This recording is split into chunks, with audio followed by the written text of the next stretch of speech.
Cabinet मंत्री राजेंद्र पाल गौतम ने बताया है कि आने वाले दिनों में पूरे भारत में 10 करोड़ लोगों को बौद्ध धर्म की दीक्षा देकर लोगों को बौद्ध धर्म अपनाने का अग्रेसित किया जाएगा। कैबिनेट मंत्री ने भी बताया कि इस कार्यक्रम की शुरुआत नागपुर से की जाएगी।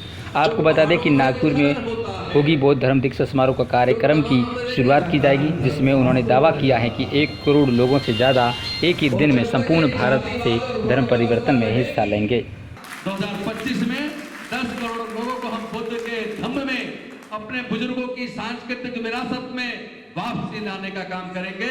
और आप यकीन मानिए 1 अक्टूबर को अशोक विजयदशमी होगी 2025 में, उसका भी दीक्षा का जो कार्यक्रम का जो केंद्र बिंदु होगा वो नागपुर की दीक्षा भूमि होगी। पूरे दुनिया के अंदर एक ही समय पे दीक्षा होगी, पूरे दुनिया के अंदर, और पूरे दुनिया में लाइव टेलीकास्ट होगा उस प्रोग्राम का।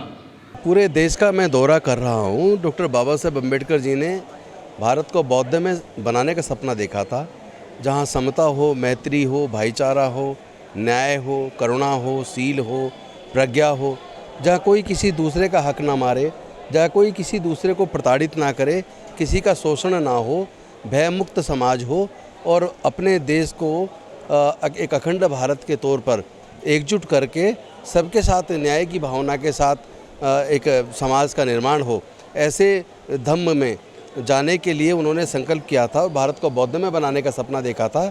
और ये भी ऐतिहासिक सच्चाई है कि सम्राट अशोक के टाइम पर काबुल कंधार से लेकर म्यांमार तक पूरा भारत बौद्ध में था, लेकिन राजा बृहद्रथ के सेनापति पुष्यमित्र शुंग ने धोखे से उनकी हत्या करके भारत से 84,000 बौद्ध मठों को तुड़वाया और बहुत सारे बौद्ध भिक्षु, हजारों बौद्ध भिक्षुओं की हत्याएं करवाई और भारत से बौद्ध धम्म को पूरी तरह से विनाश किया। आज कहीं भी खुदाई होती है, चाहे वो गुजरात हो, चाहे महाराष्ट्र हो, चाहे उत्तर प्रदेश हो, चाहे बिहार हो, चाहे अफ़गानिस्तान हो, हर जगह बुद्ध के अवशेष निकलते हैं। और जब बुद्ध का धम्म था भारत में, बौद्ध में भारत था, तब भारत सोने की चिड़िया थी। तब विदेशों से छात्र पढ़ने के लिए भारत में आया करते थे। आज इतना पतन हो चुका हमारे देश का, और वो सिर्फ और सिर्फ इसलिए हुआ है चूँकि जाति व्यवस्था और वर्ण व्यवस्था ने लोगों में भेद पैदा कर दिया है, नफ़रतें पैदा कर दी हैं। अब हमें जाति के बंधन तोड़ने पड़ेंगे। हमने इसलिए एक नारा दिया है, जाति तोड़ो समाज जोड़ो।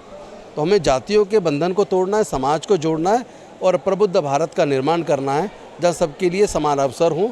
और एजुकेशन और हेल्थ ये प्राइम रिस्पॉन्सिबिलिटी होनी चाहिए किसी भी सरकार की। ऐसा नहीं है कि एक बच्चा पब्लिक स्कूल में पढ़ रहा है और एक बच्चा सरकारी में पढ़ रहा है और वहाँ टीचर भी नहीं है। ऐसे में गरीबों के बच्चों के भविष्य का क्या होगा? तो गरीबों के बच्चों के भविष्य के बारे में हमें सोचना होगा। सबको समान शिक्षा मिले, सबको सरकारी खर्चे पे quality education, quality health service मिले, तब कहीं जाकर भारत वापस अपनी उस गरिमा को पाएगा जो बुद्ध के समय में था। इसीलिए हम सब ने संकल्प किया है 2025 तक अपने समाज के लोगों को अपने बुजुर्गों की सांस्कृतिक विरासत में हम लोग वापस लेकर आएंगे।